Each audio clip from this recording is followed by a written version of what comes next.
देश की सरकार महामारी से लड़ रही है या महामारी की आड़ में जनता पे अत्याचार कर रही है। कार में बैठा कौन है? अमित शाह, जो कि तली पार गुंडा है यार। गुंडे हैं जो भगवा पहन के घूम रहे हैं। एक चाय वाला आपने देश के प्रधानमंत्री बना दिया, जिसने चाय समझ के देश बेच दिया। और नौजवान रोजगार के लिए आता है तो उसे टुकड़े टुकड़े गैंग करके मारा जाता है। छात्रों को, यूनिवर्सिटी में बैठे छात्रों को लाइब्रेरी के अंदर मारा जाता है।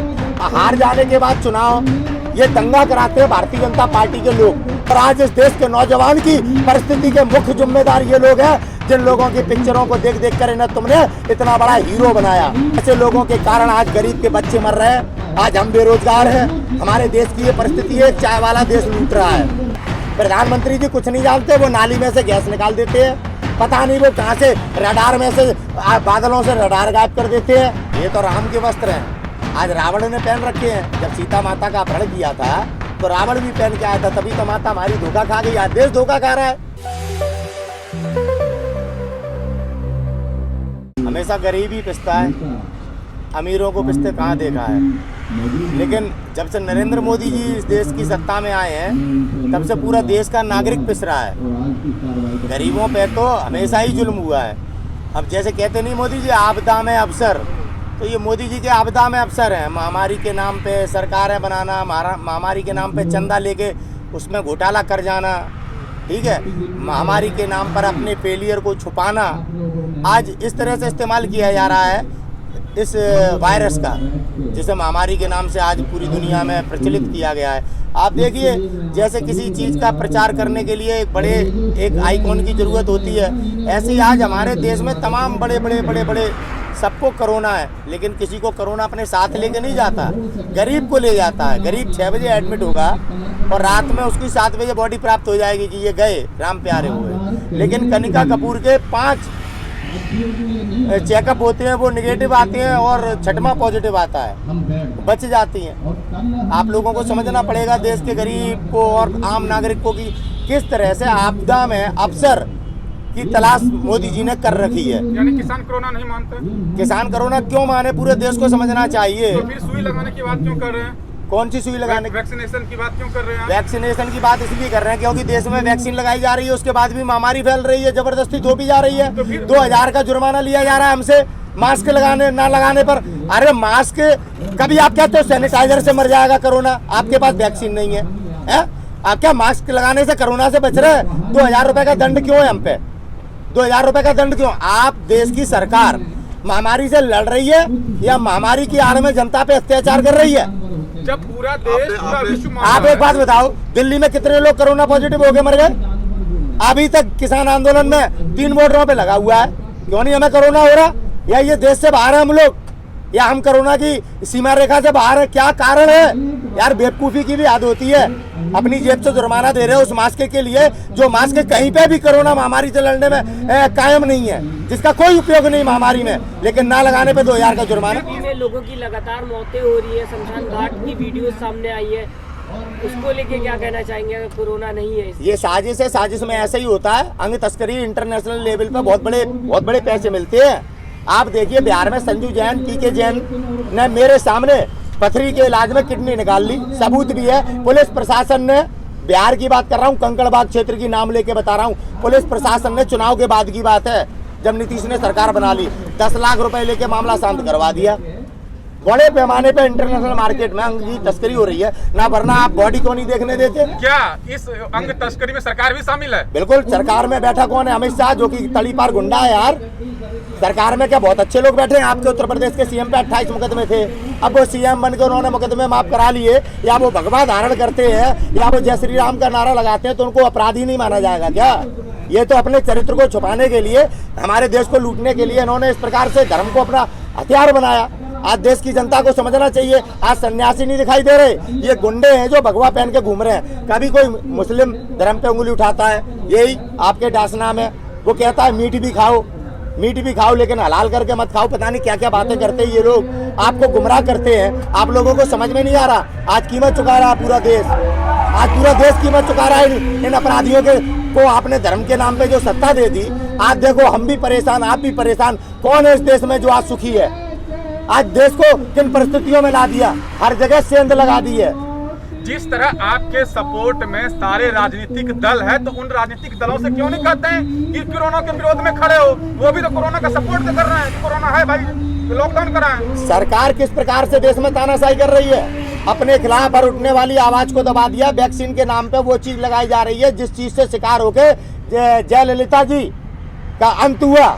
तमाम ऐसे लोग जैसे कि अहमद पटेल, वो भी वैक्सीन जैसे वायरस से ही उनका इंतकाल हुआ है। याद रखना, वैक्सीन लेने का दुर्गम परिणाम आगे आने वाले दिनों में आपको दिखाई देगा, साल या 1.5 साल के बाद। तो सर आप बताएं, जिस तरह राकेश टिकैत जी कहते हैं कि वैक्सीनेशन की व्यवस्था हर एक बॉर्डर पे किया जाए, लेकिन कुछ किसान संगठन के नेता इसका विरोध कर रहे हैं, तो आपस में ही आप लोगों का मतभेद है।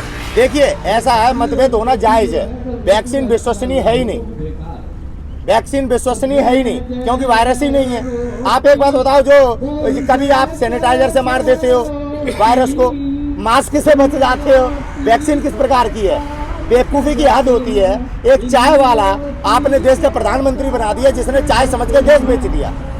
आज आपको बेवकूफ़ बना रहा है तरह तरह से, और जब आप बेवकूफ़ नहीं बनते तो जय श्री राम का नारा लगा के आपको और बेवकूफ़ बनाता है। धर्म के नाम पर आज हम किन परिस्थितियों में आ चुके हैं, आज हिंदुओं को भी और समस्त देश के नागरिकों को समझना चाहिए। आबादी ज्यादा हिंदू की है। यानी क्या किसान राजनीति करेंगे? किसान तो राजनीति हमेशा से करता है, करेंगे, क्या नई बात है? हम अपने खेतों में बैठ के राजनीति करते हैं। आप भी MP MLA में खड़े होंगे? क्यों, हमारे लिए संविधान में बना है क्या? आप तो ऐसे गुजर चाय वाला चुनाव लड़ लेगा, एक गुंडा चुनाव लड़ लेगा, किसान के चुनाव लड़ने पे बड़ा सवाल कर रहे हो यार। कहीं संविधान में हमारे लिए कोई ऐसा लिखा हुआ है कि किसान नहीं लड़ सकता? देश हम बनाए, देश हम चलाए, सुनो, देश हम पाले। के नेता बोलते हैं कि हम राजनीतिक नहीं हैं, ऐसा तो फिर क्या वो बयान झूठा है? वो व्यक्ति की अपनी, क्यों झूठा है? जिसने बोला वो राजनीति नहीं करता, मैं तो राजनीति करूंगा, और कोई है वो नहीं करता, और कोई है वो करेगा। वो तो अपना अपना वो है ना स्वभाव कि हमें करनी है या नहीं करनी। लेकिन आप कह रहे किसान राजनीति करेगा क्या? किसान राजनीति क्यों नहीं करेगा भाई? किसान इस देश को पालेगा, किसान इस देश का निर्माण करेगा और राजनीति करेगा किसान, तो तुम्हें आपत्ति है? कोई भी करेगा जिसका मन है। हमें संविधान में अधिकार दिया गया है, अधिकार दिया गया। आप कहते हैं कि आंदोलन को उठा दिया जाएगा, ये हमारा संवैधानिक अधिकार है। आज हम आजाद देश के नागरिक, हम अंग्रेजों के गुलाम नहीं है कि कोई आएगा जलियांवाला बाग कांड बनाएगा चला जाएगा। कोई आएगा आंदोलन को उठा देगा। अगर आज ये किसान आंदोलन जबरदस्ती उठाया जाता है तो आगे आने वाले दिनों में हमारे देश में कोई नागरिक अपनी आवाज नहीं उठा पाएगा। आज नौजवान रोजगार के लिए आता है तो उसे टुकड़े टुकड़े गैंग करके मारा जाता है।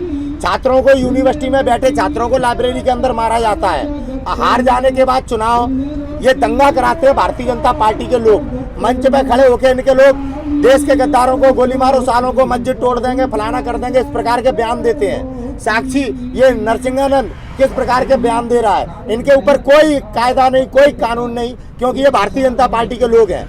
और अगर हमारे देश का आम नागरिक वास्तविकता के लिए आवाज उठाता है, अत्याचार के खिलाफ आवाज उठाता है, उसका गला घोट दिया जाता है, मार दिया जाता है। कितने हमारे देश में पत्रकार हैं जिन पत्रकारों को आज जेल में डाल रखा है, लेकिन रजत शर्मा, अंजना ओम कश्यप, सुधीर चौधरी और पूछता है भारत आपका अर्नब गोस्वामी, ऐसे ये पत्रकार जिन्होंने कोरोना महामारी के नाम पर मुसलमानों के ऊपर बड़े पैमाने पर अत्याचार किया और गृह युद्ध कराने का प्रयास किया, इनके ऊपर कोई कार्रवाई नहीं होती है भाई। क्यों? आप इस बात का खुलासा करें, जिस तरह आपने टोटल नेशनल मीडिया के एंकरों का नाम लिया और मुसलमानों का नाम लिया, तो वो खुलासा क्या है, वो बयान क्या है जो आप राजनीतिक रंग दे रहे हैं? अब ऐसा है, जब कोरोना महामारी आई तो तबलीगी जमात ने पूरे देश में कोरोना फैलाया, यही जमात कोरोना लेके आई। अब कहाँ से आ रहा है? 1700 से ज्यादा लोग पॉजिटिव है कुंभ में। देश में कितने मुसलमानों ने ये कहा कि कुंभ के कारण कोरोना फैल रहा है, लेकिन जब हमारे देश में कोरोना फैल रहा था तो मोहम्मद साद को लेके, मरकज को लेके हमारे टीवी पे बैठे तमाम एंकरों ने इस देश में हिंदू और मुसलमान के बीच गृह युद्ध कराने के, बताओ कौन सी ऐसी कमी छोड़ दी जो हिंदू और मुसलमान ना लड़े? ऐसे टीवी के एंकर जो देशद्रोह कर रहे हैं, राज्यद्रोह कर रहे हैं, भारत में गृह युद्ध करवाने का प्रयास कर रहे हैं, क्या इस देश की न्यायपालिका ने ऐसे देशद्रोही एंकरों के खिलाफ कदम उठाया? आप बताइए मुझे।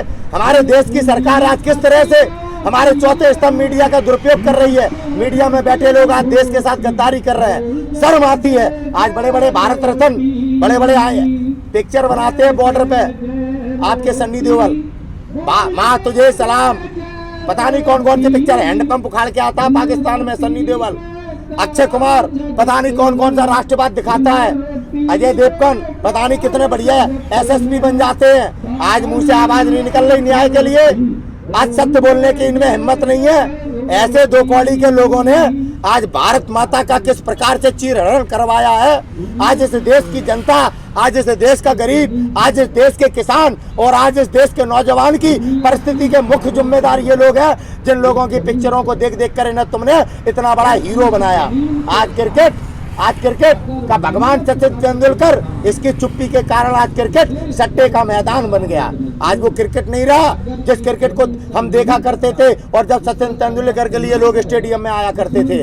आज क्रिकेट सचिन के ही सामने किस प्रकार से सट्टेबाजी बन गई और आज ये बैठकर चुपचाप देख रहा है। ऐसे चुप्पी ने, ऐसे कायरों ने, और जिन कायरों को अपने भगवान महान इस देश में जिनको भूमिकाएं प्रदान की, ऐसे लोगों के कारण आज गरीब के बच्चे मर रहे हैं। आज हम बेरोजगार हैं। हमारे देश की ये परिस्थिति है, चाय वाला देश लूट रहा है, चाय वाला देश लूट रहा है, साफ बोलता है वो।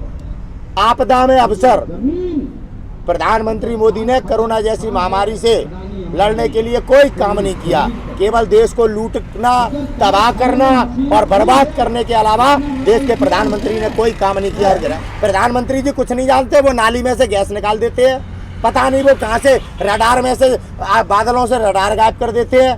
भाई ऐसा आदमी जो कुछ जानता नहीं, उसके हाथ में देश है और वो केवल लूट रहा है।